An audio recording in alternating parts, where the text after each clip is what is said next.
Bismillah. Suara saya jelas tak?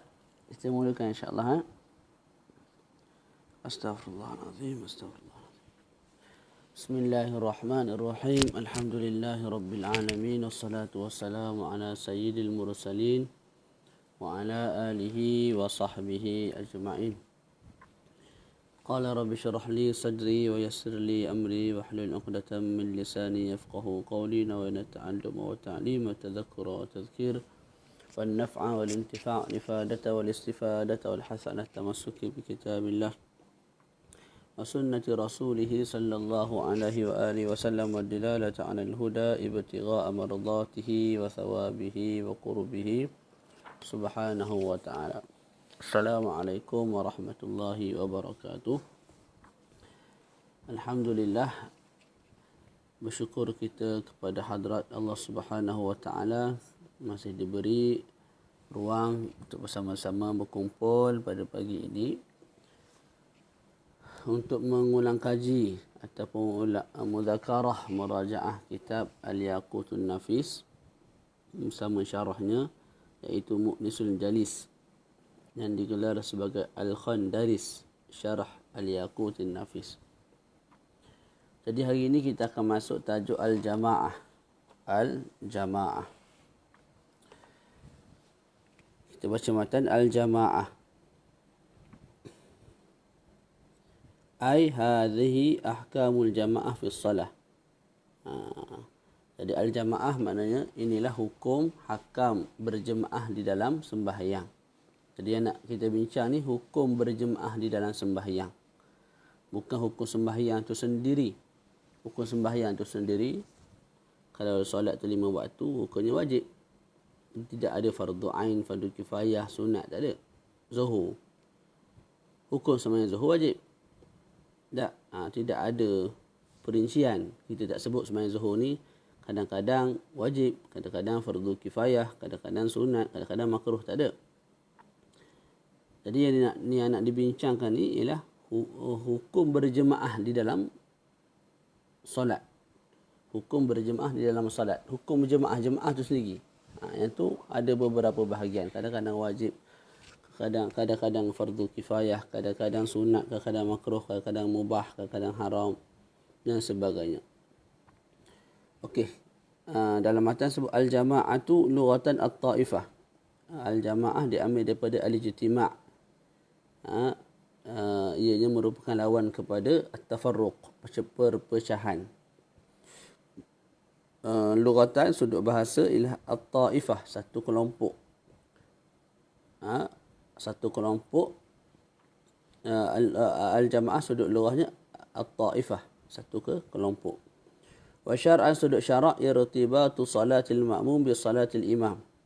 Irtibat, ikatan solat makmum, tak, walaupun makmum tu seorang. Ini bagi solat selain Jumaat lah. Kalau Jumaat, makmum mesti ramai.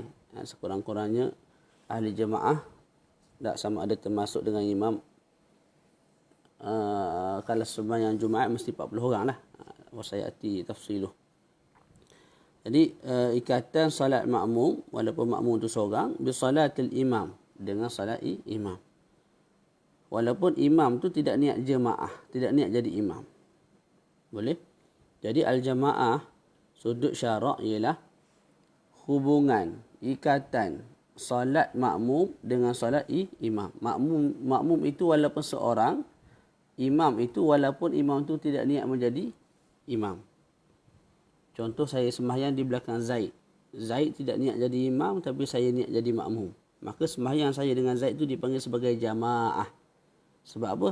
Ada keterikatan, ada hubungan antara salat saya dengan salat si Zaid yang dianggap sebagai imam tersebut. Okey.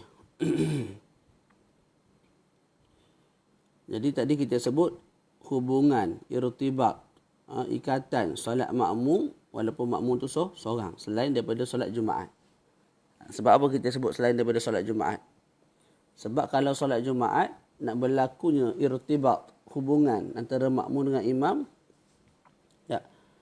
mesti dia akan terhasil dengan dua cara. Cara. Sama ada makmum 39 orang, tak? Yang mana makmum ni ialah makmum yang cukup syarat lah. Dengan solat seorang imam. Yang imam itu juga orang yang dikira dengan dia Jumaat. Jadi 39 orang kat belakang makmum, individu-individu yang dikira dengan mereka Jumaat. Mana mereka ni berakal, mereka ni dah balik, mereka ni mustautin dan sebagainya. Makmum 39, imam seorang. Imam juga ialah imam yang tanaqidu bihil Jumu'ah. Imam yang terkira dengan dia Jumaat. Itu satu gambaran irtibak dalam solat Jumaat. Gambaran kedua ialah 40 orang makmum yang bersifat dengan sifat mimman tanaqidu bihil Jumu'ah. Macam tadilah 40 orang tu berakal, mustautin dan syarat-syarat yang lain. Mereka berimamkan dengan seorang imam yang tidak cukup syarat untuk dianggap sebagai, tidak cukup syarat untuk dikira 40 orang. Kau ni nak buat ayat. Makmum 40 orang, mimman tanaqidu bihil Jumu'ah. Imam itu ialah orang yang mimma la tanaqidu bihil Jumu'ah. Contoh, imam tu seorang yang mukim. Bila mukim, maka tidak dikira dengan dia 40 orang tu. Tapi wajib bagi dia Jumaat.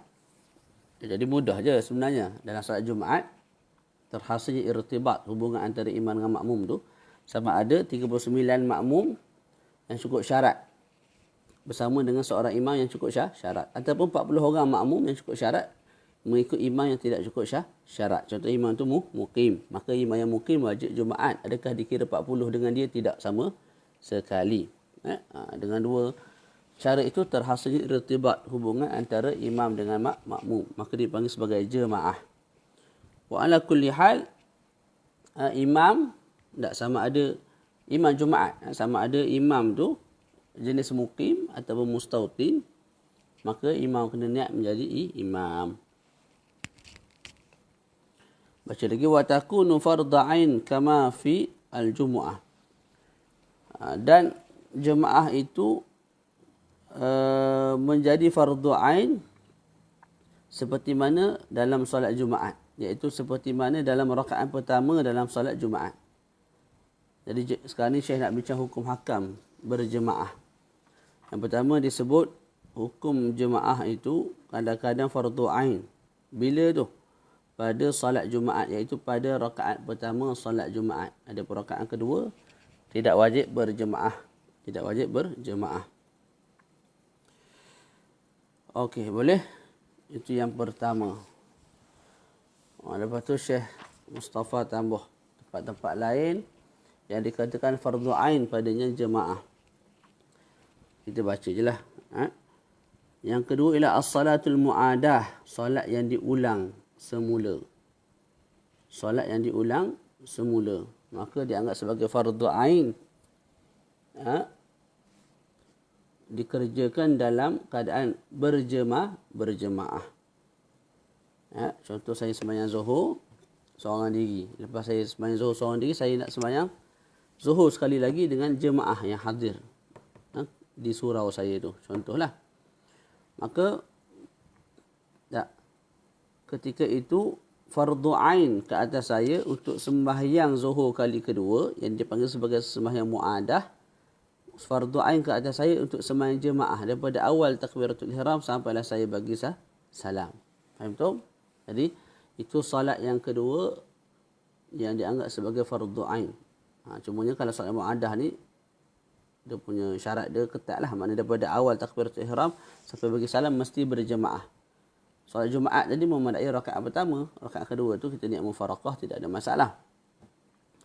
Okey, kalau tengok kat taklid tu kita bacalah. Ada 11 syarat untuk dikatakan seseorang tu sunat.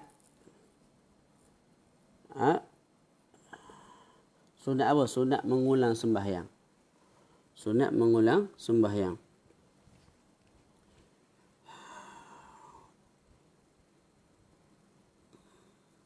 Kita Kita baca kat bawah tu, "A'lam annahu yusannu liman shalla fil waqti salatan sahihatan walau fi jama'atin thumma adraka man yusalliha jama'atan an yu'idaha maratan wahidatan faqat wa dhalika bi 11 syartan."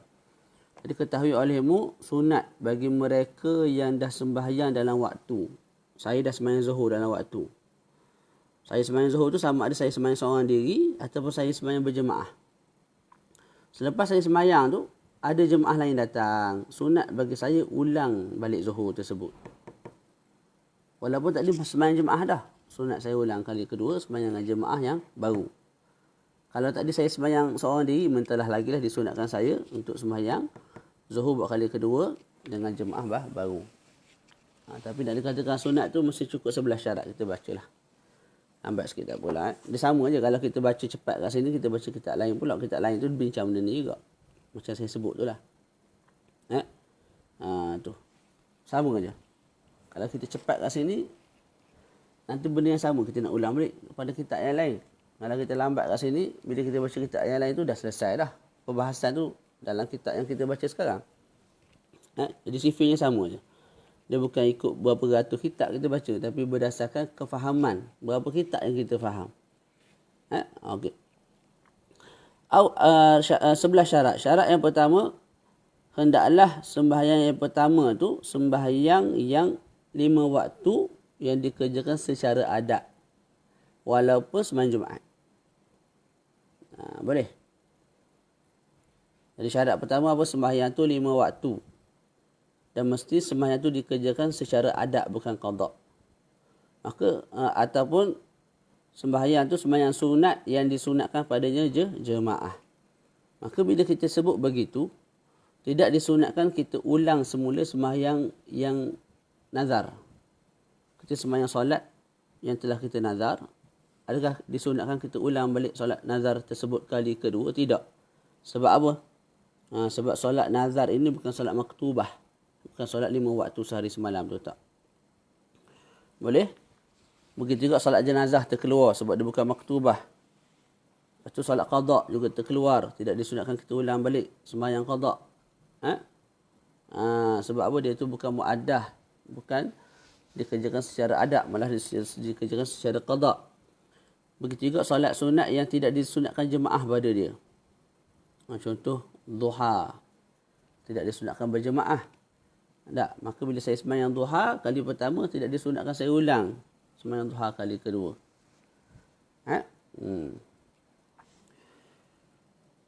Okey, itu yang pertama. Jadi syarat pertama apa?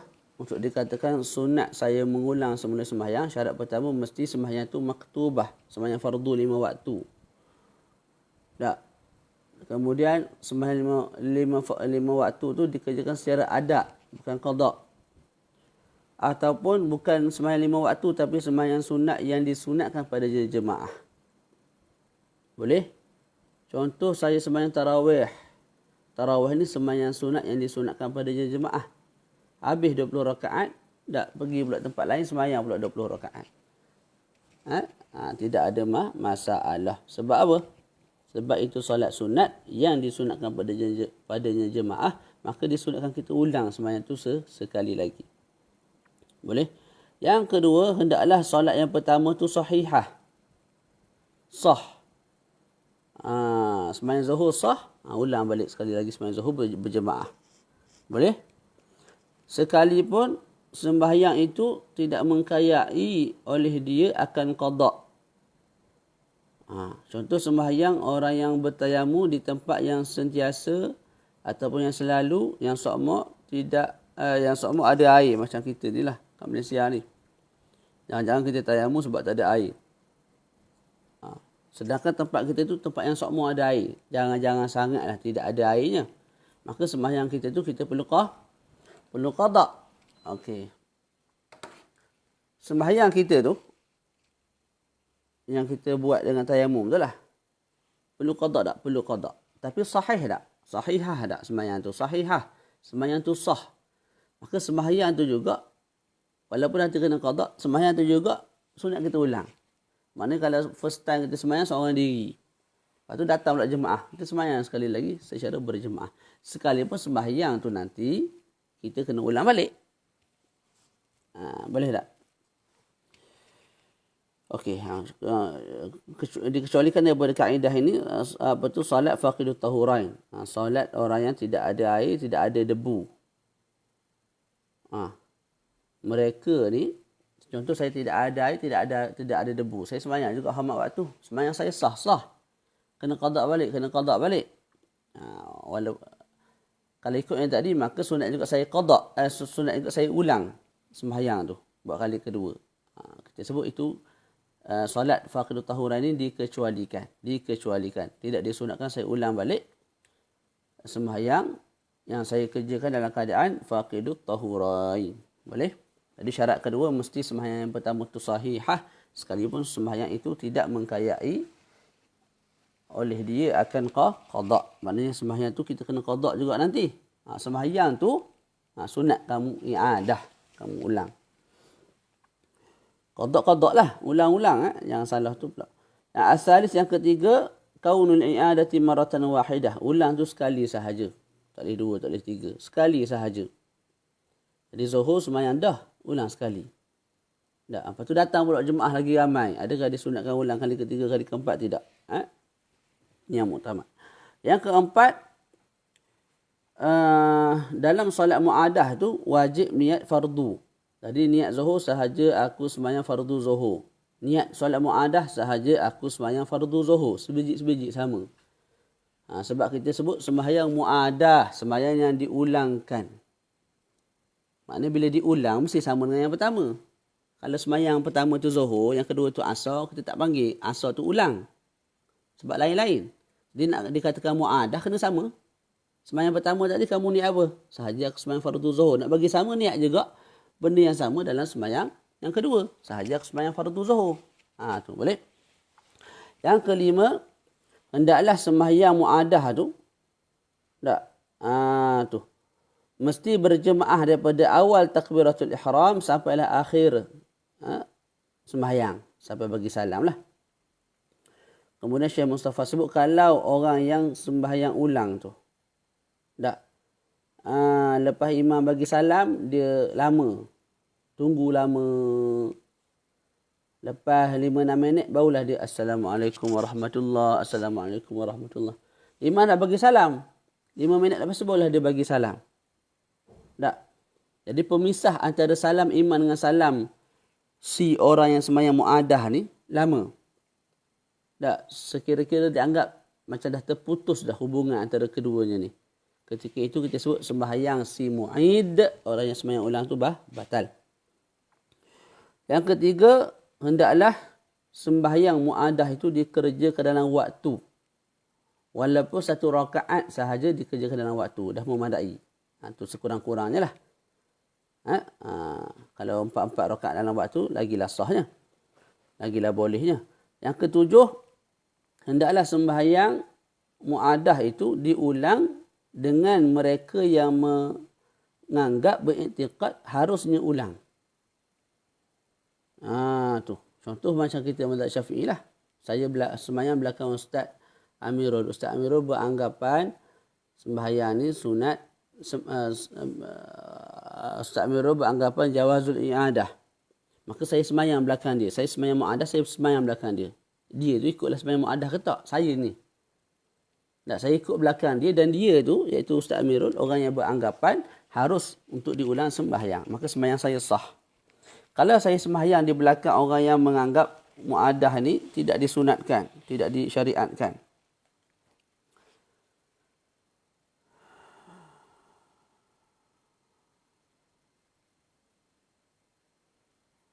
Maka ketika itu tidak sah. Dalam gambaran diberi dalam kitab ni, contohnya, saya nak sembahyang ulang ni. Saya sembahyang dah zuhur. Lepas tu saya nak sembahyang sekali lagi. Orang tahu saya ustaz sebagai contoh. Orang suruh saya jadi imam. Jadi saya imam yang bermazhab Syafi'i, yang memandang keharusan mengulang sembahyang. Tapi belakang saya adalah orang, belakang saya itu makmum mazhab Hanafi atau mazhab Maliki. Mereka memandang tidak harus mengulang sembahyang. Maka sembahyang saya tidak sah. Saya yang jadi imam tu sembahyang saya tidak sah. Sebab apa? Sebab saya ulang sembahyang tu dengan mereka yang beranggapan tidak disunatkan ataupun tidak dituntut sembahyang muadah. Okey. Boleh? Berbeza kalau imam tu Hanafi ataupun imam tu Maliki, kita Syafi'i, itu boleh. Atas alasan apa? Atas alasan jamaah ni tidak disyaratkan bagi imam niat menjadi imam. Itu alasan dia. Boleh?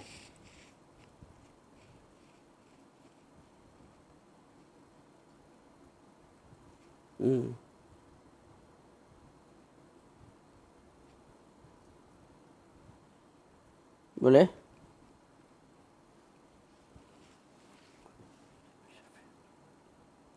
Kejap.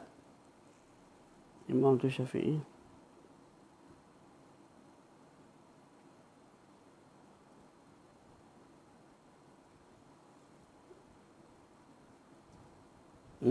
Tak nampak dia punya perbezaan. Apa nama? Kalau imam tu Syafi'i, makmum Hanafi, makmum Maliki tak boleh. Sebab imam ulang solat dengan orang yang tidak menganggap keharusan mengulang solat. Itu tak boleh.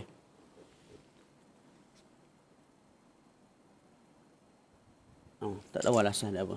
Tapi alasan yang satu lagi saya faham lah. Yang satu lagi tu dia sebut apa?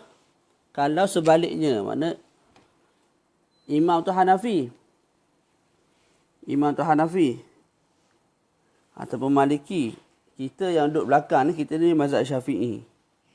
Boleh tak kita ulang salat? Makmum mazhab Syafi'i, imam mazhab Hanafi. Jawapannya boleh. Sebab apa? Apa alasan dia? Allahumma salli ala Muhammad. Alasannya ialah kerana jamaah tidak disyaratkan padanya niat imam akan al-imamah.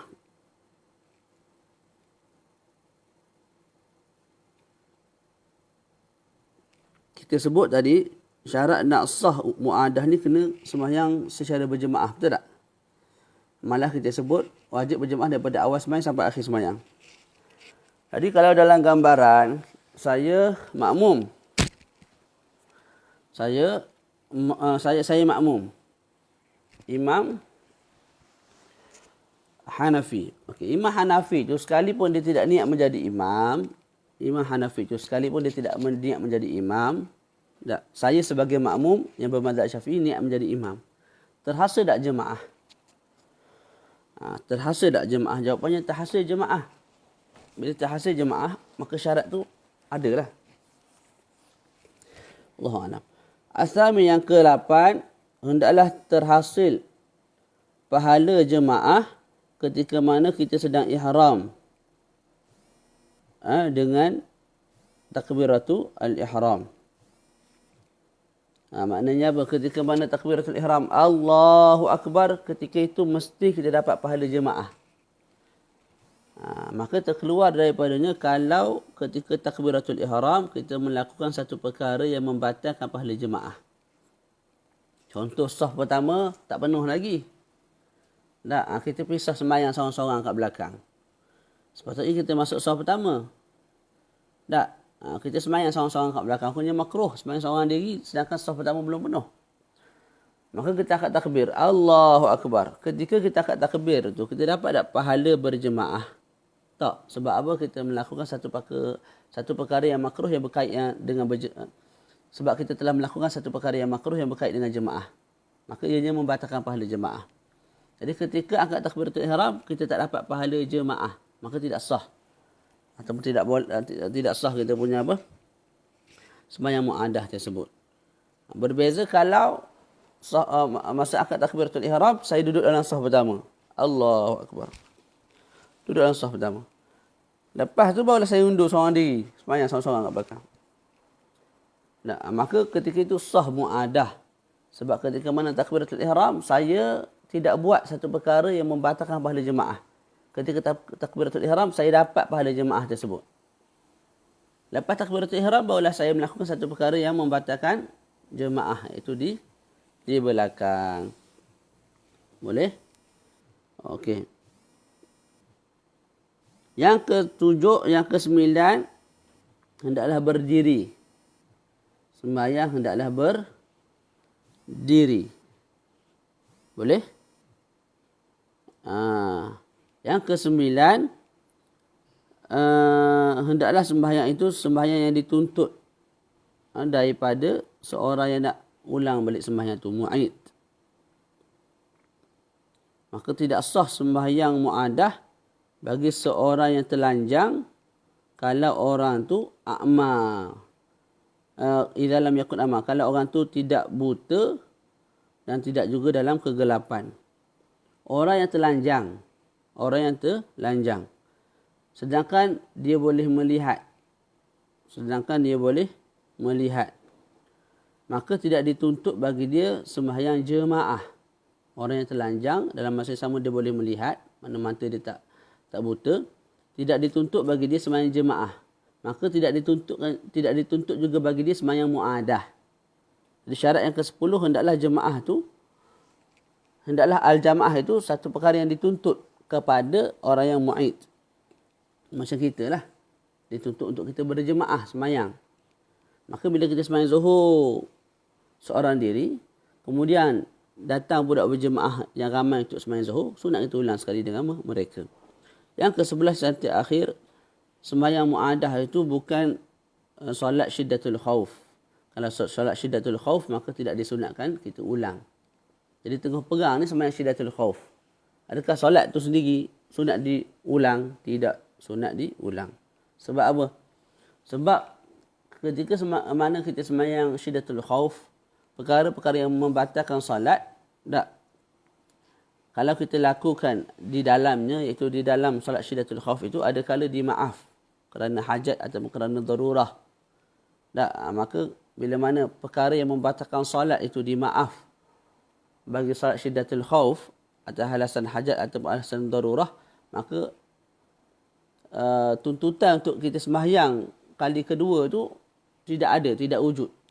Kerana kalau kita sembahyang kali kedua solat syiddatul khauf, dalam solat syiddatul khauf tu kita buat satu perkara yang membatalkan solat. Jadi syiddatul khauf, solat mu'adah ni kita nak cari kesempurnaan. Sembahyang mula-mula tadi seorang, sembahyang kali kedua berjemaah. Sembahyang mula-mula tadi tak berapa khusyuk, sembahyang kali kedua dalam keadaan lebih khusyuk. Jadi sekarang ni solat mu'adah, solat syiddatul khauf ni dah kurang dah. Kurang pada sudut apa? Kurang pada sudut dimaaf padanya perkara yang membatalkan solat. Bila ada kurang, tak perlulah kita nak ulang perkara yang kurang tu 2-3 kali. Itu maksud dia. Boleh? Jadi itu solat pertama, jemaah pertama yang diwajibkan berjemaah ialah yang dianggap sebagai fardu ain, ialah solat Jumaat, itu pada rakaat yang pertama. Kemudian yang kedua, jemaah bagi solat mu'adah daripada awal sembahyang sampai akhir sembahyang. Yang ketiga ialah solat yang kedua bagi mereka yang jamak takdim disebabkan hujan. Ini akan datang dalam kitab ni. Jadi hujan turun. Orang ni sebenarnya jamak takdim, zuhur dan asar dalam waktu zuhur. Asar tu, bila sembahyang asar, solat yang kedua, wajib berjemaah. Fardu ain ke atas dia, sembahyang berjemaah. Itu 3. Yang keempat, bila mana fardu ain berjemaah, iaitu yang keempat ialah pada solat yang dinazarkan untuk berjemaah. Saya bernazar untuk solat zuhur berjemaah. Saya bernazar untuk solat tarawih berjemaah. Tarawih ni solat sunat yang dituntut jemaah padanya. Maka saya nazar untuk berjemaah. Asalnya sunat menjadi wajib ke atas saya jemaah. Fardu ain ke atas saya sembahyang jemaah fardu zuhur, juga sembahyang jemaah solat tarawih. Okay, kalau solat sunat tu solat sunat yang tidak dituntut jemaah padanya. Contoh duha. Duha ni solat sunat yang tidak dituntut jemaah padanya. Maka kita sebut solat duha tu sekalipun kamu nazar untuk berjemaah, tak, ia tidak menjadi kewajipan ke atas kamu untuk sembahyang duha dalam keadaan berjemaah. Boleh. Tu. Jadi tempat yang keempat yang dikatakan jemaah padanya fardu ain ialah solat yang kamu nazar untuk berjemaah. Apa solat tu? Solat fardu. Kamu nazar zuhur untuk sembahyang berjemaah, maka wajib fardu ain kat atas kamu sembahyang zuhur dalam keadaan jemaah. Ataupun solat sunat yang disunatkan padanya jemaah seperti tarawih. Kamu nazar untuk berjemaah tarawih, maka wajib untuk kamu sembahyang jemaah tarawih. Adapun sembahyang yang tidak disunatkan padanya jemaah seperti duha, tak, maka kita sebut sekalipun kamu nazar untuk berjemaah, tidak menjadi kewajipan ke atas kamu untuk tunaikan sembahyang itu dalam jemaah. Betul? Boleh tak? Tu. Panjang pula kawan cerita. Apa kita baca lah. Ada part yang kita tinggal ni. Yang panjang lebar tentang apa tu? Apa nama? Hukum hakam masbuk muafiq tu kita tinggal lah. Panjang sangat. Okay, terus. Itu berapa golongan dah? 3. Golongan yang keempat yang wajib secara fardu ain berjemaah ialah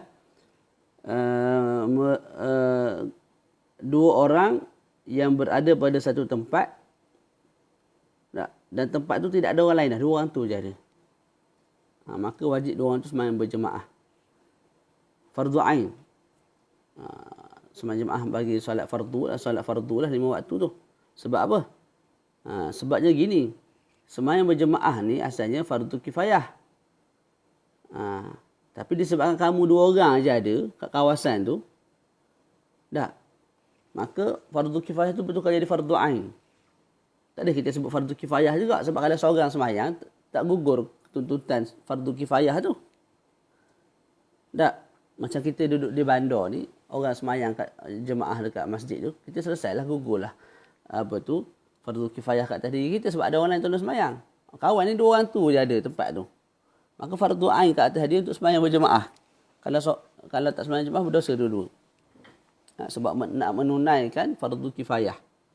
Fardu ain bagi mereka untuk sembahyang jemaah kerana dengan sembahyangnya mereka akan jemaah tertunainya satu kewajipan yang lain, iaitu fardu kifayah.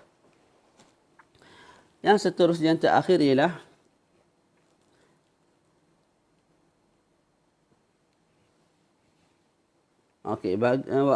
fardu ain ke atas seorang yang melihat imam sedang rukuk. Dan dia tahu kalau aku sembahyang dengan imam, maknanya imam sedang rukuk, aku pun Allahu Akbar rukuk sekali. Maka aku sempat untuk dapat 1 rakaat dalam waktu. Tapi kalau aku tidak sembahyang berjemaah, maknanya aku nampak imam rukuk, tak apa, biar dia sembahyang, aku nak sembahyang sendiri. Allahu Akbar. Bila sembahyang sendiri ni, dia kena baca Fatihah. Tak gugur Fatihah bagi pihak diri dia. Bila dia baca Fatihah, bacaan dia akan jadi lama. Bila lama, menyebabkan apa? Dia tidak sempat dapat 1 rakaat dalam waktu. Boleh? Orang yang begitu, bila dia nampak imam sedang rukuk, dan dia tahu kalau aku sembahyang dengan imam, aku tak perlu baca Fatihah, aku turun rukuk. Bila aku rukuk terus, maka aku sempat dapat 1 rakaat dalam waktu, maka wajib fardu ain ke atas dia mengikut imam ketika itu, sembahyang berjemaah ketika itu. Sebab apa? Kalau dia sembahyang seorang diri, dia tidak sempat dapat 1 rakaat dalam waktu. Sebab apa? Bila dia baca Fatihah, maka kat situ dah ambil masa. Maka sebelum sempat habis 1 rakaat, Allahu Akbar, orang dah sembahyang fardu ataupun orang dah azan, masuk waktulah lain. Selesai. Panjang selesai yang pertama. Baca matan. Wa fardhu kifayatin kama fi ada'il maktubah 'ala al-ahrari rijali al-muqimina. Ini perpanjang juga ni. Kemudian hukum jemaah yang kedua ialah fardu kifayah. Fardu kifayah. Bila nak dianggap sembahyang jemaah itu sebagai fardu kifayah, saya sebut kama fi adai, seperti mana sembahyang ada. bagi rakaat pertama solat maktubah. Seperti mana sembahyang adab, rakaat pertama sembahyang maktubah. Contoh zuhur. Kan? Zuhur tu sembahyang maktubah lah. Betul tak? Maka rakaat pertama fardu kifayah untuk dikerjakan dalam keadaan jemaah. Maknanya kalau orang pergi surau, pergi masjid, tapi masing-masing sembahyang asing-asing, sembahyang seorang diri, berdosa belaka. Orang yang kat masjid berdosa, kita yang duduk rumah dia pun berdosa juga. Sebab apa? Sebab sembahyang fardu tu tidak didirikan dalam keadaan jemaah. Boleh? Okey. Maka kita baca wa fardu kifayatin, jemaah tu menjadi fardu kifayah bagi solat fardu, bagi solat fardu 5 waktu. Bagi solat fardu 5 waktu. Maka bila kita sebut bagi solat fardu 5 waktu, terkeluar daripadanya solat-solat sunat. Maka tidak dianggap sebagai fardu kifayah kita sembahyang berjemaah. Tak? Contoh sembahyang hari raya, sembahyang tarawih. Adakah fardu kifayah sembahyang berjemaah? Tidaklah. Malah ianya sunat. Kalau duha rawatib, adakah sembahyang fardu kifayah kita sembahyang berjemaah? Jawapannya tidak. Malah hukumnya tidak disunatkan pun kita sembahyang berjemaah bagi solat duha dan juga rawatib. Jadi Syekh sebut apa dalam matan? Wa fardu kifayatin. Dan hukum jemaah itu fardu kifayah seperti mana pada adail maktubah. Kita sebut tadi maktubah dan kita keluarkan solat-solat sunat. Fi adab. Bila Syekh sebut adab, maka terkeluar daripadanya solat qada. Kita nak qada zuhur. Kita nak qada apa zuhur. Maka tidak dikatakan fardu kifayah. Kita qada zuhur. Kita sembahyang qada zuhur dalam jemaah. Boleh. Yang fardu kifayah ni zuhur yang ada. Kalau zuhur tu qada, adakah dianggap sebagai fardu kifayah kita berjemaah dalam sembahyang zuhur yang qada tersebut? Tidak. Boleh?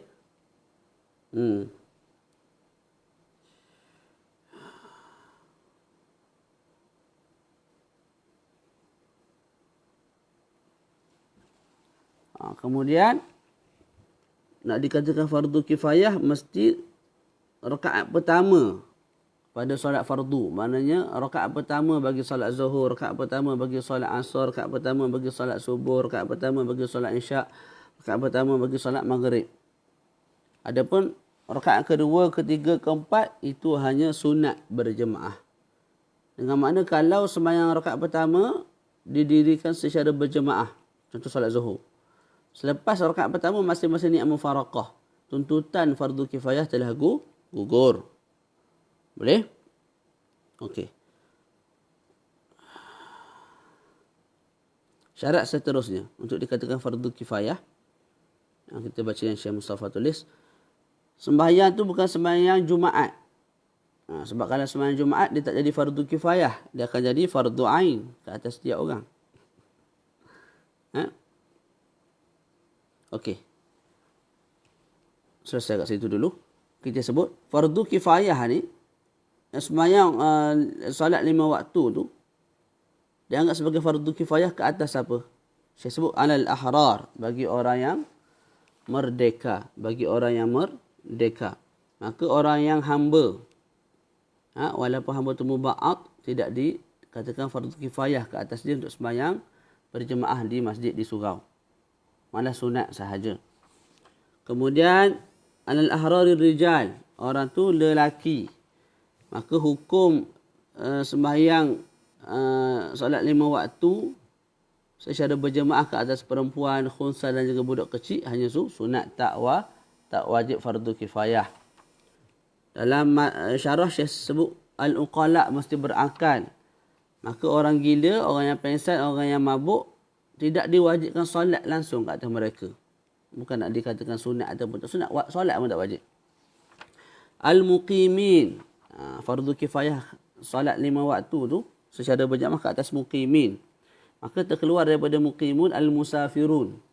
orang yang musafir, sunat sahaja bagi mereka sembahyang berjemaah. Bagi solat 5 waktu, tidak diwajibkan ataupun tidak dikatakan fardu kifayah. Kemudian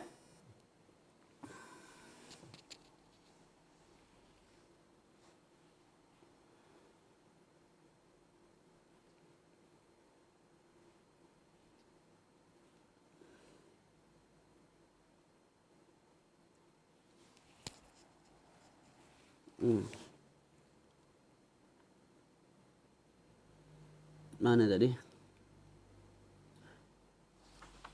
Okey, kemudian habis dah. Kalau ikut matan tu habis dah. Syekh Mustafa tambah lagi syarat-syarat dia. Syarat seterusnya ni apa ni? Kewajipan fardu kifayah sembahyang jemaah 5 waktu tu ke atas mereka yang cukup beberapa syarat. Pertama, ahrar, ar-rijal, al-uqala, al-muqimin.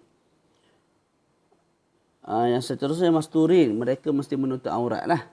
Maka terkeluar daripadanya orang yang telanjang. Tidak dianggap sebagai fardu kifayah untuk mereka sembahyang 5 waktu tu. Malah sunat pada sebahagian tempat, harus pada sebahagian tempat yang lain. Syarat seterusnya, ghairu ma'dzurin bi syai'in min al-a'dzari musqitah li fardhiyyati allati bayanuha. Tidak dianggap sebagai orang yang diuzurkan syarak untuk meninggalkan sembahyang jemaah dan juga Jumaat. Maka bagi mereka yang ada keuzuran, sunat bagi mereka berjemaah, tidak dianggap sebagai fardu kifayah. Kemudian ghairu mu'ajjarin ijarata ain ala amalin najis. Mereka tu mesti orang yang tidak disewa dengan ijarah ain ke atas amalan yang najis, yang segera. Maka terkeluar daripada qaid ini mereka yang bersifat dengan sifat tersebut. Tu. Contoh saya sebut pada Ustaz Amirul, wahai Ustaz Amirul, aku sewa kamu untuk buat baju aku, jubah aku ni dan serahkan kepada aku pada petang ini. Jadi ketika itu saya sewa Ustaz Amirul, ijarah ain, memang Ustaz Amirul saya nak. Orang lain saya tak nak. Ustaz Amirul kamu mesti buat, jangan upah orang lain. Dan aku nak benda tu segera, petang ni terus serah pada aku. Baju tersebut yang dah siap. Maka bagi Ustaz Amirul ni, gugur fardu kifayah ke atas dia untuk solat jemaah di masjid. Hanya sunat bagi dia untuk solat. Allah alam sunat kan jadi haram, Allah alam. Tak ditulis sini pun. Boleh? Saya sebut dalam ni fatusannu lahum fi ba'dil ahwal. Dalam keadaan tertentu disunatkan juga. Ya disunatkan juga. Mana asal hukum tak boleh lah. Asal hukum tak boleh sebab kalau dia sembahyang jemaah menyebutkan dia daripada kerja yang saya nak. Tapi kadang-kadang disunatkan juga bagi Ustaz Amirul ni sembahyang berjemaah kalau saya izin. Mana saya beritahu kalau nak pergi sembahyang jemaah sekejap gilah sembahyang, tidak ada masalah. Maka sunat, tak jadi wajib fardu kifayah. Sunat bagi Ustaz Amirul ni bila datang waktu zuhur sembahyang kejap balik, lepas tu sambung buat kerja. Sembahyang asar, lepas tu balik, lepas tu sambung buat kerja. Boleh? Maka syarat yang terakhir ni, orang tu mesti bukan orang yang disewa secara ijarah ain ke atas amalan yang segera. Amalin najis ay amalin halin, segera. Terkeluar daripadanya orang yang disewa dengan ijarah ain. Saya minta Ustaz Hakim. Ustaz Hakim buat apa? Tolong tulis kitab Mukhlisul Jalis daripada awal sampai akhir dengan tulisan kamu sendiri. Saya tak nak orang lain, serahkan kepada aku pada petang esok. Tak. Jadi saya nak ijarah tu, sewa tu ke atas orang tertentu. Lepas tu amalan tu saya nak segera. Tak. Maka ketika itu sunat sahaja bagi Ustaz Hakim sembahyang berjemaah. Itu pun kena dapat izin daripada saya lah. Akan datang tidak disunatkan, malah tidak disunatkan dan juga tidak dianggap sebagai fardu kifayah. Bila kita sebut ghairu mu'ajjarin ijarata ain ala amalin najiz, maka mereka yang tidak cukup syarat ini dikekal termasuk dalam golongan yang dituntut untuk solat berjemaah atas dasar fardu kifayah. iaitu mereka yang disewa tapi ijarah terzimmah. Contoh saya sebut kepada Ustaz Hakim, tolong carikan orang yang boleh jahit jubah aku ni dengan saiz-saiz tertentu dan sebagainya. Jadi Ustaz Hakim pun cari orang yang boleh tolong jahit jubah. Sekarang ni saya bukan sewa Ustaz Hakim, tak. Saya menyewa zimmah. Zimmah ni maknanya saya beri bebanan kepada Ustaz Hakim ni untuk cari orang lain. Jadi bukan Ustaz Hakim sendiri yang akan apa? Yang akan jahit. Itu kita panggil ijarah zimmah. Kekal wajib ke atas Ustaz Hakim fardu kifayah untuk menunaikan sembahyang 5 waktu.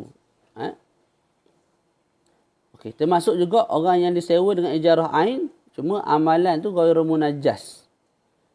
Contoh saya sebut Ustaz Hakim, kepada Ustaz Hakim, aku sewa kamu untuk jahit baju aku ni, tahun depan bagilah, akhir tahun depan. Jadi setahun tempoh nak buat baju tu. Maknanya bukan segeralah saya nak baju tu. Aku nak akhir tahun depan. Maksud tu ada program tertentu.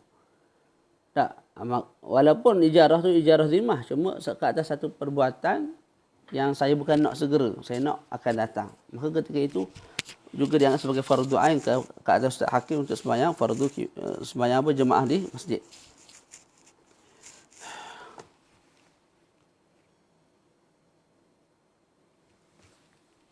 Okey, baca terus. Wa sunnatan kama fil janazah wal idain. Kemudian jemaah juga dianggap sebagai hukum jemaah yang seterusnya ialah sunat. Sunat bila dalam solat jenazah dan juga solat idain.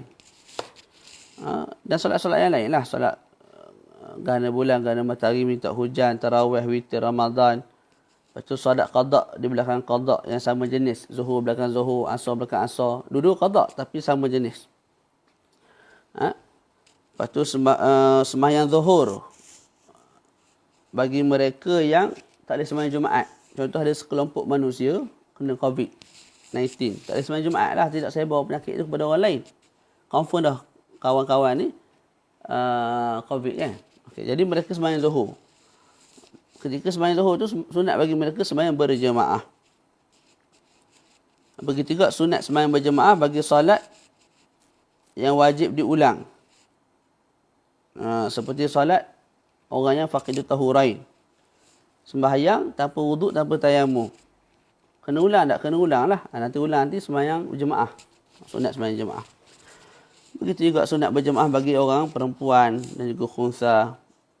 Bagi mereka yang hamba. Walaupun hamba tu muba'at. Walaupun dalam naubahnya. Naubah ni maksud dia apa? Ada seorang hamba namanya Zaid. Saya tuan. Hamba dia hamba muba'at, hamba separuh. Mana sehari dia merdeka, sehari dia hamba. Sehari dia merdeka, sehari dia hamba. Sehari dia merdeka, sehari dia hamba.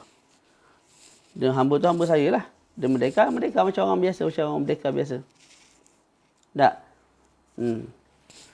Lepas tu saya dah buat perjanjian dengan dia dah.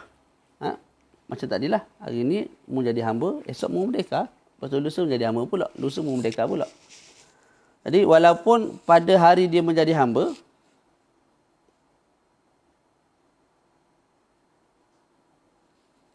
walaupun pada hari dia menjadi hamba, sunat dia berjemaah juga. Tak wajib lah. Juga sunat berjemaah bagi mereka yang telanjang. Bila mana dia tu dalam keadaan buta. Ataupun dia telanjang, dia tak buta. Mana dia celek lah. Cuma dia duduk dalam kegelapan. Sunat juga dia berjemaah. Mana ada 10 orang. Orang yang telanjang tapi duduk dalam gelap. Masing-masing boleh melihat. Sunat berjemaah. Sebab apa sunat jemaah? Sebab tengah gelap. Tengok pun tak nampak aurat orang lain. Boleh. Begitu juga sunat berjemaah bagi orang yang musafir. Bila safar itu tidak dianggap sebagai safar, al-asli bis safar. Dengan mana kalau orang tu tujuan dia musafir untuk berzina, maka kita tak sebut sunat bagi dia berjemaah, malah fardu kifayah ke atasnya berjemaah. Mana fardu kifayah ke atasnya berjemaah. Dan tadilah yang saya sebut tadi, gambaran Ustaz Amirul tu. Ustaz Amirul disewa dengan ijarah ain ala amalin munajjas. Tapi saya izinkan bagi dia untuk sembahyang berjemaah. Maka sunat juga bagi dia berjemaah. Kemudian kita sebut sunat. Dalam matan sebut wa mubahatan kama fi rawatib wa tasbih. Dan jemaah, hukum jemaah tu harus. Seperti mana solat sunat yang tidak dituntut pada jemaah. Tak, sekalipun dia nazar. Seperti rawatib, tasbih. Ini sembahyang yang tidak disunatkan berjemaah. Kalau kita nazar pun, dia tidak menjadikan ianya wajib kita berjemaah. Boleh. Tasbih, rawatib, duha. Sembahyang ni sembahyang yang tidak disunatkan jemaah. Kalau kita nazar, ia kekal tidak menjadi wajib untuk kita sembahyang berjemaah. Boleh. Sembahyang ni, kalau kita jemaah juga, apakah hukumnya? Harus. Taklah jatuh haram, harus. Begitu juga solat budak kecil yang mumayyizin. Harus berjemaah. Solat orang yang telanjang, yang tidak buta dalam cahaya terang. Maknanya ada 10 orang ni, pakat telanjang belaka, tak ada pakaian. Masing-masing tu celek molek. Boleh melihat dengan baik. Lepas tu duduk dalam keadaan lampu ada ataupun tengah hari. Jadi masing-masing tu boleh lihat aurat masing-masing lah. Mereka nak sembahyang jemaah juga. Boleh. Punya harus. Tapi jangan pandang lah aurat orang lain tu. Kemudian wa makruhatan. Hukum jemaah ni dianggap sebagai makruh. Bila? Kama fil ada' khalfal qada'. Saya sembahyang zuhur qada'. Saya ikut belakang orang yang sembahyang zuhur ada'. Makruh. Ataupun sebaliknya. Makruh. Begitu juga kalau orang tu sembahyang sunat. Saya sembahyang fardu. Makruh. Fardu ikut orang sembahyang sunat. Makruh. Tarawih ikut witir. Makruh. Witir ikut tarawih. Makruh belaka. Okey. Begitu juga makruh sembahyang berjemaah pada masjid yang ghairu matruq. Bi ghairi izni imam ratib. Masjid ni ada masjid yang matruq, ada masjid yang ghairu matruq. Masjid yang matruq ialah masjid yang yang sering orang keluar masuk. Contoh masjid kat Baluk ni. Kebanyakan masjid gitulah. Tak, masjid yang orang singgah, orang sembahyang semua situ, bukan orang tertentu saja, tak, pelbagai jenis orang. Masa masjid Baluk ni, sekejap orang ni, sekejap orang daripada Terengganu, sekejap daripada Kuantan nak pergi Terengganu. Dan dia orang akan singgah sembahyang kat sini. Jadi masjid tu masjid matruq, masjid yang taraka fihi ataupun taraka alaihi nas, orang semua masuk sembahyang situ. Kalau masjid matruq, tak, maka tidak makruh. Tak begitu terang terbalik. Maka tidak makruh sembahyang berjemaah walaupun ketika itu jemaah oleh imam yang ratib sedang didirikan. Jadi saya datang dengan family saya daripada Jengka nak ke Terengganu. Saya singgah di Masjid Baluk ni. Ketika itu orang sedang sembahyang zuhur. Tok imam ratib, mana lantikan daripada pejabat agama lah. Tak, tapi saya dengan family nak cepat, maka saya berdirikan jemaah baru kat belakang. Saya jadi imam, yang lain jadi makmum. Sembahyang zuhur, kemudian habis selesai kami pun beredar. Hukumnya apa? Tidak ada masalah, tak makruh. Jadi walaupun jemaah kedua. Yang makruh macam contoh Ma'tafis Turas ke ataupun madrasah-madrasah lain yang apa? Yang dalamnya ada masjid. Dan masjid tu tidak digunakan selain daripada pelajar-pelajar tu sahaja. Orang yang sama sahaja. Orang lain tak mari. Tak. Tu. Maka ketika itu makruh berjemaah.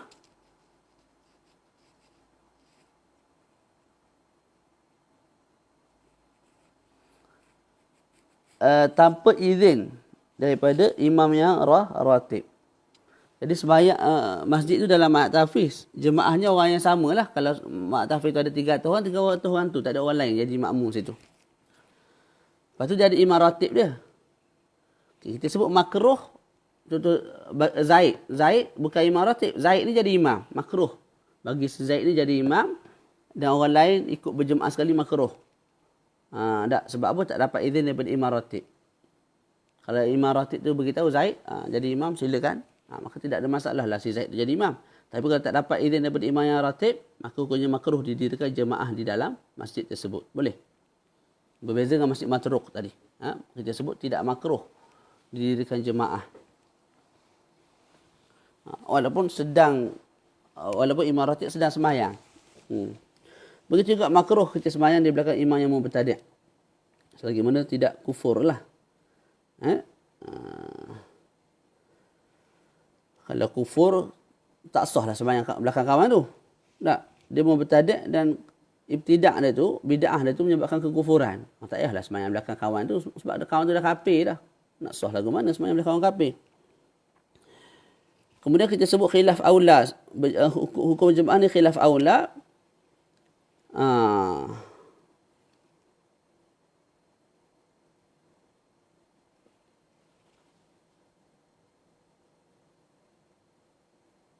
Kalau qada belakang qada, cuma jenis lain-lain.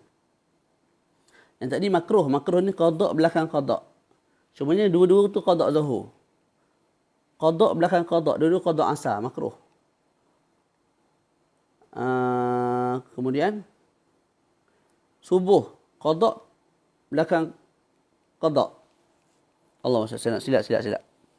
Allahumma salli ala Muhammad semula. Qada belakang qada yang sama jenis sunat. Gini yang makruh tadi adab belakang qada. Jadi imam sembahyang qada, imam sembahyang zuhur adab tunai. Kita sembahyang zuhur qada. Tu makruh. Imam sembahyang asar adab, kita sembahyang qada. Asar belakang dia makruh. Okey, macam mana pula kalau qada belakang qada? Qada belakang qada kita sebut dua lah, mudah bahasanya. Pertama, qada belakang qada jenis lain-lain. Zuhur belakang asar. Asar belakang zuhur. Kita sebut khilaf aula. Tapi kalau jenis sama, qada belakang qada, cuma zuhur, asar. Hukumnya sunat sembahyang je jemaah. Tak habis lagi, nak habis dah. Habis ni berhenti, baca sikit hari ni. Allah. Okey. Kemudian kita berpindah kepada jemaah yang diharamkan. Wa mamnu'atan. Jemaah seterusnya jemaah yang diharamkan, yang dilarang lah. Sebab dilarang tu sebab kita buat satu ibadah yang fasidah, yang rosak. Sebab tu dilarang. Macam kita berwuduk dengan air kencing lah. Air sirap ke, air Milo ke, air tebing ke. Dilarang sebab apa? Sebab kita buat satu ibadah yang rosak, yang syarak tak syariatkan pun. Jadi kat sini haram berjemaah ni sebab apa? Sebab syarak tak syariat kamu buat juga. Jadi kamu buat tu ibadah yang rosak. Mana boleh buat ibadah yang rosak? Main. Kama idza ikhtalafa nadhmus salatain ka subhin wa khusuf. Sembahyang berjemaah tapi jenis sembahyang tu rupa lain-lain. Contoh imam sembahyang subuh, kita sembahyang belakang tu sembahyang gerhana bulan. Gerhana bulan dengan cara yang paling sempurna tu lah. Setiap rakaat tu ada 2 rukuk, 2 iktidal, 2 setiap rakaat tu apa? Ada 2 qiyam, ada 2 kali rukuk. Tak. Jadi subuh 1 kali rukuk je. Belakang ni 2 kali rukuk. Kan lain tu cara dia tu. Ataupun subuh belakang orang sembahyang, makmum sembahyang jenazah. Lagi je. Subuh ada rukuk. Sujud jenazah mana ada, maka tak boleh. Sebab nazmus salatain itu lain. Boleh? Ustaz, kalau dia sembahyang khusuf ataupun kusuf, tapi ikut cara yang paling rendah. Kita sebut sebelum ni sembahyang gerhana bulan, gerhana matahari ni boleh buat macam 2 rakaat sebelum subuh. Betul tak? Maka ketika itu bolehlah ikut sebab sebab caranya sama. Tak, contoh imam sembahyang subuh, tak ada kunut. Makmum sembahyang gerhana bulan, boleh? Sebab sama je. Setiap rakaat tu macam biasa lah. Maka boleh, tidak ada masalah. Boleh?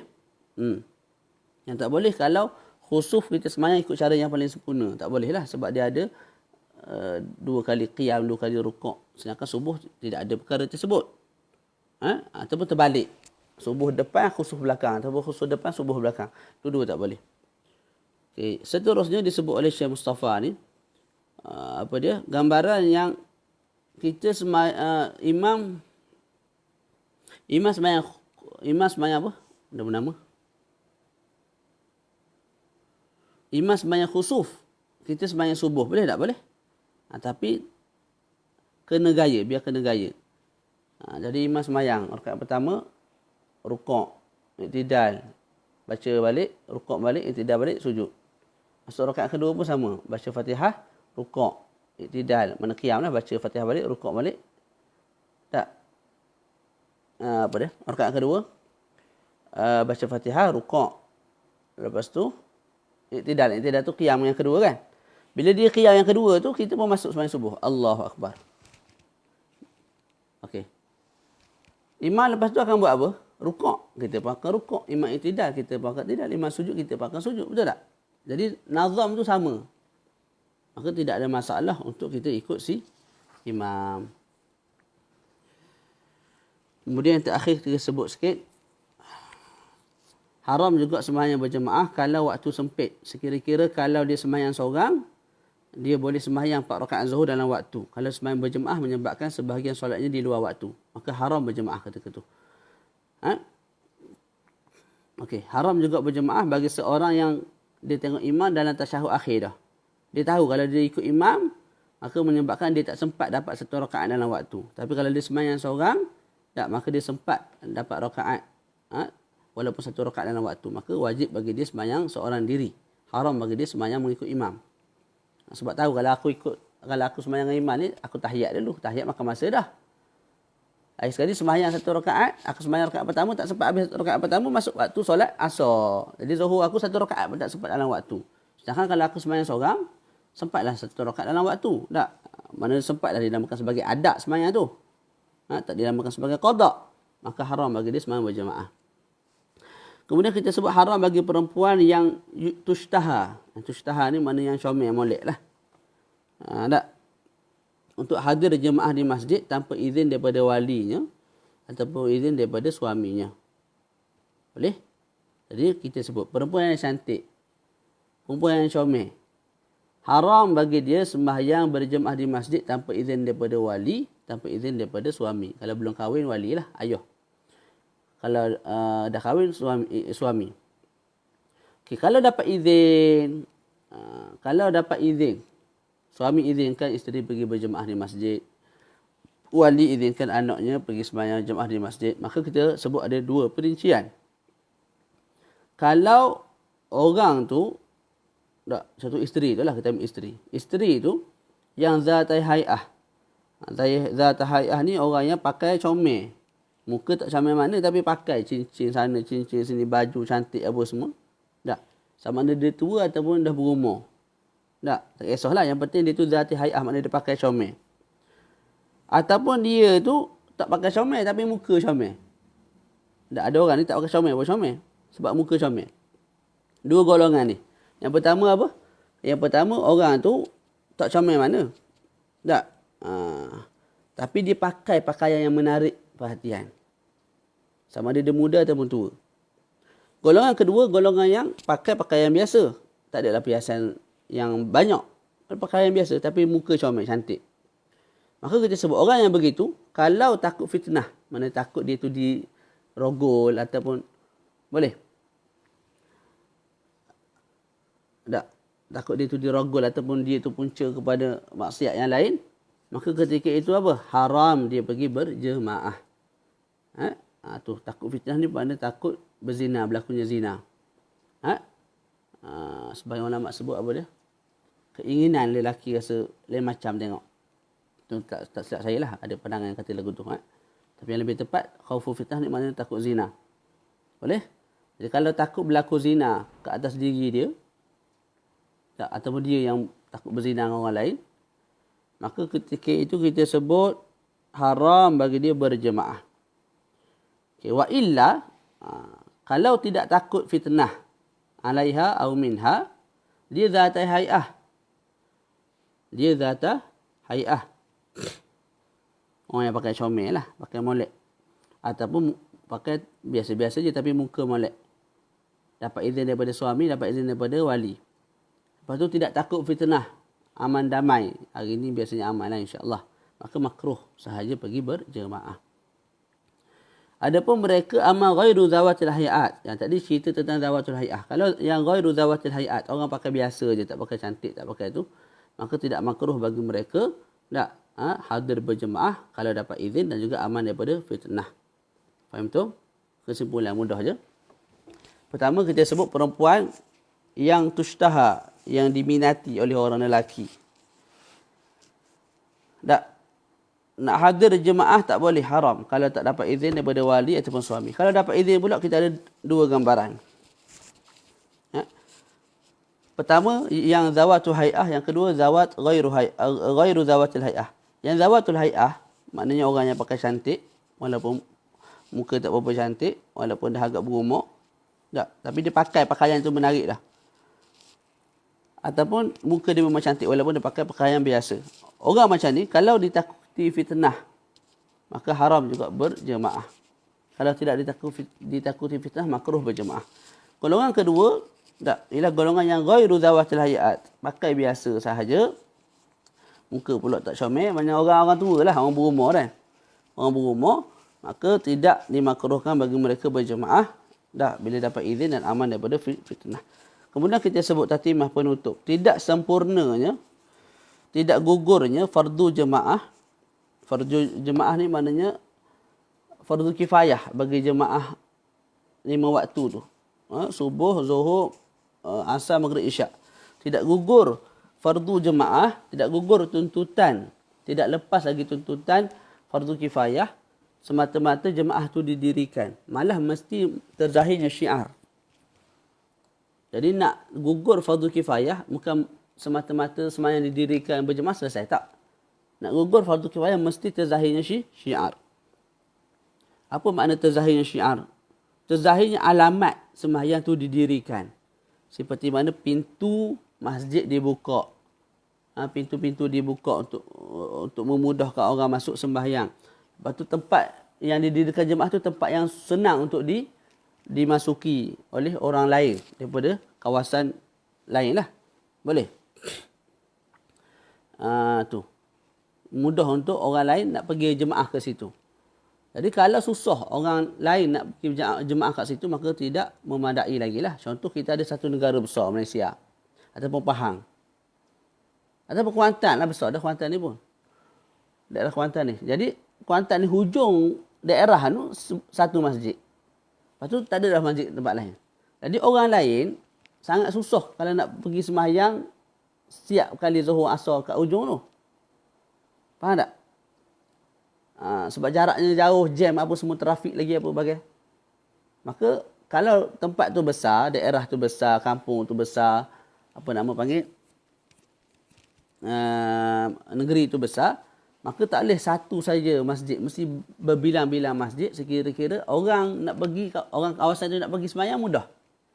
Ni nak pergi sembahyang kena bersiap 3 jam sebelum. Sebab apa? Jauh, nak jam, lepas tu kena bayar pula tu, tak sakit hati lagu tu. Faham tak? Boleh? Tu.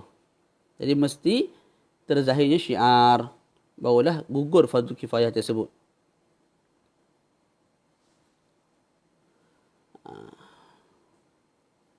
Dan mesti 5 waktu tu lah didirikan dengan jemaah. Barulah gugur fardu kifayah.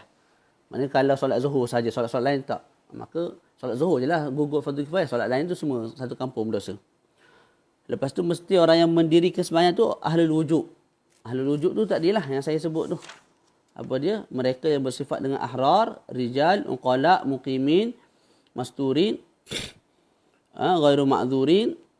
Lepas tu ghairu mu'ajjarin ijaratan ain ala amrin najis. Mesti orang yang begitu yang berdirikan sembahyang tu. Maknanya kalau jemaah di surau Balut, di Masjid Balut ni orang hamba belaka. Fardu kifayah belum gugur. Ataupun budak kecil belaka, perempuan belaka, maka fardu kifayah belum gugur. Mesti orang ahlul wujud yang didirikan. Walaupun ahlul wujud tu daripada kalangan jin. Contohlah jin tu rupa dengan rupa manusia. Tak. Bila rupa manusia, cukup syarat-syarat tadilah ahlul wujud tadi. Maka juga memadai untuk gugurkan ke farduan. Fardu kifayah. Okey. Kalau orang ni bersepakat, orang kampung tu bersepakat untuk tidak didirikan jemaah di surau. Masing-masing sembahyang di masjid sahaja. Allah SWT Muhammad, bolak-bok dah. Orang kampung bersepakat nak sembahyang jemaah di rumah masing-masing. Maknanya rumah ni ada jemaah, rumah ni ada jemaah. Jadi satu kampung ni jemaah belaka dalam rumah. Terzahir tak syiar? Tak terzahir syiar, tidak ada alamat jemaah tu didirikan. Boleh tak? Maka ketika itu masih belum gugur fardu kifayah. Mesti didirikan di satu tempat yang orang lain mudah datang. Yang terzahir syiar. Boleh? Apa terzahir syiar? Tadilah. Tempat yang didirikan jemaah tu dibuka. Dibuka mana masjid tu dibuka. Lepas tu jalan-jalan untuk ke tempat tu juga dibuka. Tidak ditutup. Lepas tu manusia mudah untuk kumpul di situ. Tidak susah. Okey. Kalau satu kampung tak nak mendirikan jemaah. Tak. Bersepakat tak nak dirikan jemaah, maka al-imam, pemimpin, ataupun naibul pemimpin layak untuk memerangi mereka lah. Perang ni boleh jadi denda dan sebagainya. Cumanya kita sebut ahadun nas, orang biasa macam kita tak boleh lah. Pergi-pergi denda. Kamu kenapa tak pergi sembahyang jemaah? Main RM10 masuk poket kita, tak boleh lah. Itu semua kita serah kepada pemimpin. Cukup sekadar tu, insyaAllah pada minggu hadapan kita baca Anzarul Jum'ah wal Jamaah. Dan insyaAllah kita masuk sekali Syurutul Jamaah.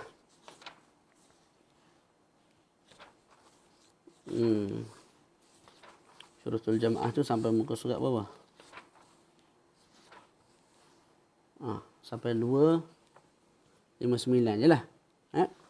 560. Sampai 259. 260. Muka surat 260 tu. Tatimatun fi ahkami masbuki wal muwafiq. Itu kita akan baca. Itu kita tak baca lah. Boleh baca sendirilah. Syekh Mustafa sebut. Benda ni memang ada dalam kitab lain lah. Tapi disusun secara teratur macam aku susun ni. Rasanya tak ada di kitab-kitab yang lain. Jadi Syekh Mustafa ambil peranan untuk kumpul daripada kitab tu hasyiah ni dikumpul dalam keadaan tersusun teratur macam yang kita tengok daripada muka surat 260 sampai 274. Yang tu kita tak baca panjang sangat. Jadi lepas habis daripada syarat sah jemaah, terus kita masuk sunanul jamaah, lepas tu makruhatul jamaah, kemudian kita masuk al-qasru bis safar wal jam'u bihi wa bil matari wal maradi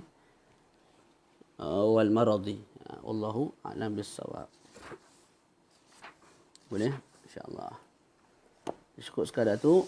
Wa sallallahu ala sayyidina Muhammad wa ala alihi wa sahbihi wa baraka wa sallam. Alhamdulillahi rabbil alamin. Assalamualaikum warahmatullahi wabarakatuh.